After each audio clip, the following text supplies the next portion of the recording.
دوستو، ہر انسان کی 4 منزلیں ہیں۔ سب سے پہلی منزل دنیا میں آنے سے پہلے کا ہے، ایک منزل دنیا میں آنے کے بعد کا ہے، ایک منزل قبر کا ہے، اور ایک منزل یا پھر ہمیشہ کے لیے جنت یا جہنم۔ ہر انسان ان 4 منزلوں سے گزر کر جاتا ہے۔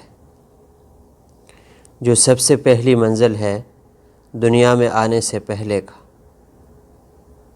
اس میں اللہ جل شانہ نے انسان کو کوئی اختیار نہیں دیا، جیسا چاہا، جہاں چاہا، جس خاندان میں چاہا پیدا کر دیا، جس قبیلے میں چاہا پیدا کر دیا، جس ملک میں چاہا پیدا کر دیا، بادشاہ کے گھر چاہا بادشاہ کے گھر پیدا کر دیا، غریب کے گھر چاہا غریب کے گھر پیدا کر دیا،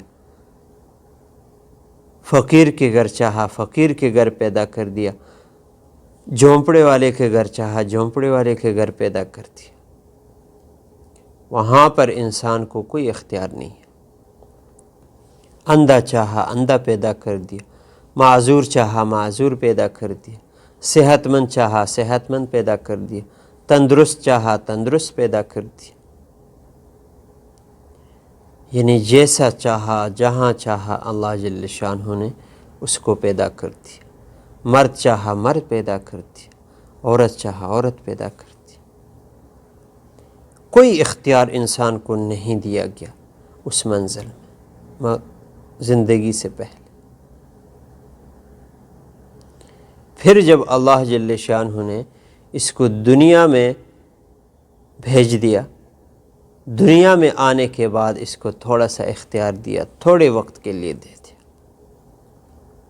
2 راستے بتائے گئے، ایک رحمان والا راستہ ہے جو کامیابیوں والا ہے، جو خوشیوں والا ہے، جو سکون والا ہے، جو عزت والا ہے، اور جو اچھائی والا ہے، جس میں نعمتیں ہیں، جس میں خوشیاں ہیں، جس میں سکون ہے، جس میں ہمیشہ کے لیے کامیابی ہے۔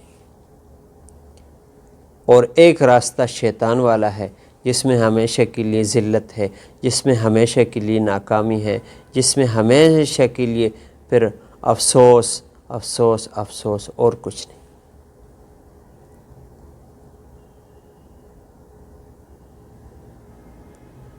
یعنی دنیا کے اندر اللہ نے تھوڑا سا اختیار دیا۔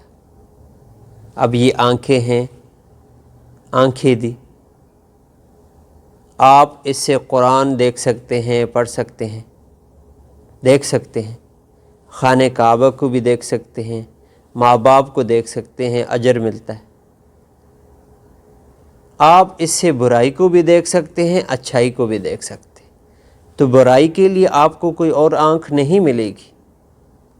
کان جو ہے قرآن سن سکتے ہیں، دین کی باتیں سن سکتے ہیں، اور نیک بات سن سکتے ہیں، اور برائیاں بھی سن سکتے ہیں۔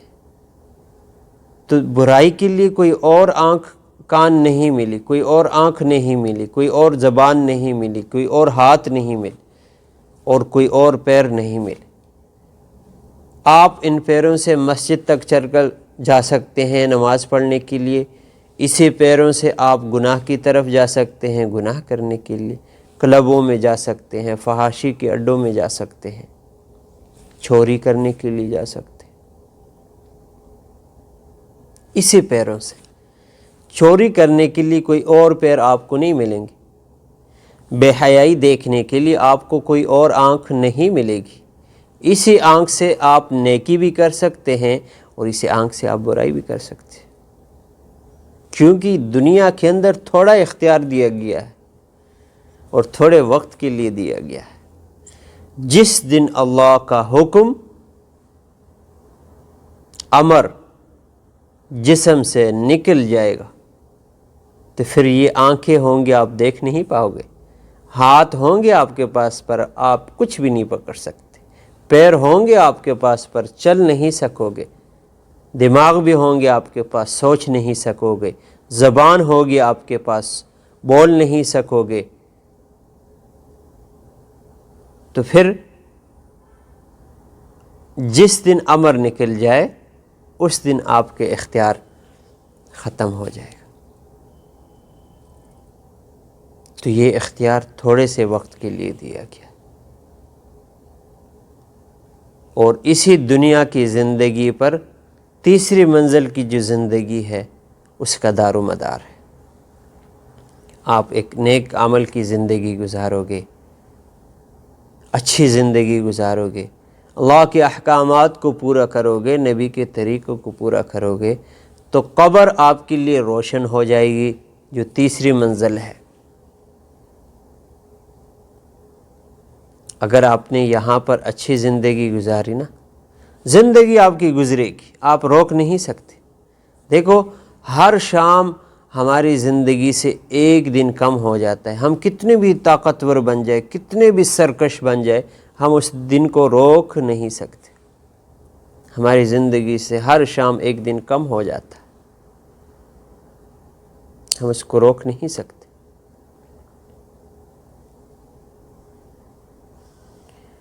یا تو اس دن میں ہم نے نیکی کی ہوگی، اور یا ہی اس دن میں ہم نے برائی کی ہوگی، اور یہ ہمیشہ کے لیے اس کے اثرات قبر تک پہنچ گئے۔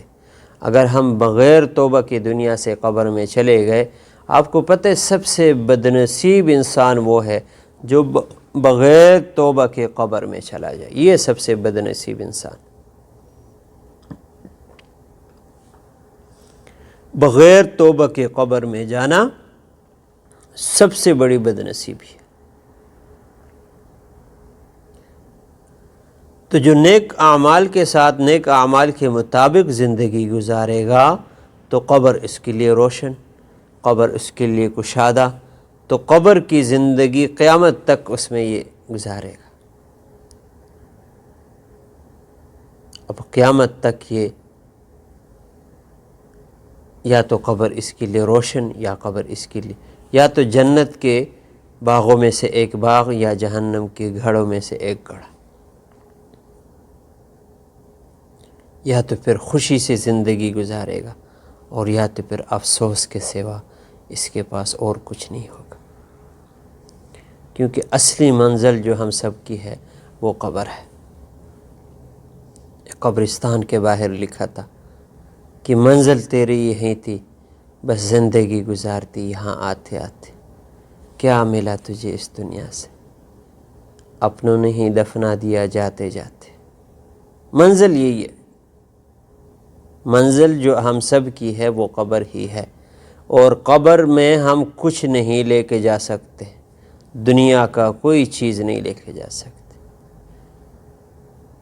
ہم جن لوگوں کے لیے حرام اور حلال کی پرواہ نہیں کرتے، یعنی بیوی کے لیے، بچوں کے لیے، ماں باپ کے لیے، ایک شخص بھی آپ کے ساتھ ایک رات نہیں گزار سکتا قبر میں۔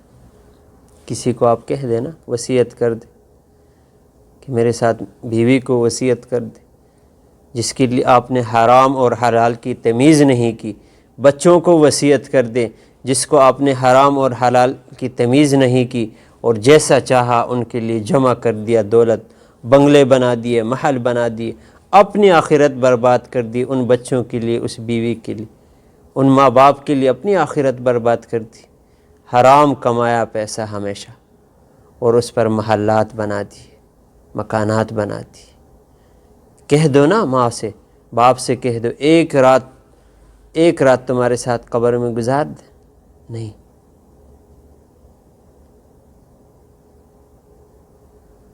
تو قبر کی زندگی یا جنت کے باغوں میں سے ایک باغ ہے، یا جہنم کے گڑھوں میں سے ایک گڑھ ہے، اور اسی کے اثرات جو ہے وہ پھر قیامت کے دن ہے۔ قیامت کے دن جب اعلان ہوگا فلاں ابن فلاں کامیاب ہو گیا، سب سے بڑی کامیابی یہی ہوگی، ہمیشہ کے لیے کامیاب ہوگی، ہمیشہ کے لیے جنت میں چلا گیا، ہمیشہ کے لیے جہنم سے بچ گیا، ہمیشہ کے لیے اللہ کے عذاب سے بچ گیا، ہمیشہ کے لیے جو ہے نعمتوں میں چلا گیا، خوشیوں میں چلا گیا، جہاں پر نعمتیں بڑھتی رہے گی، کبھی کم نہیں ہوگی، اور جہاں جہنم میں عذاب بڑھتا رہے گا، کم نہیں ہوگا۔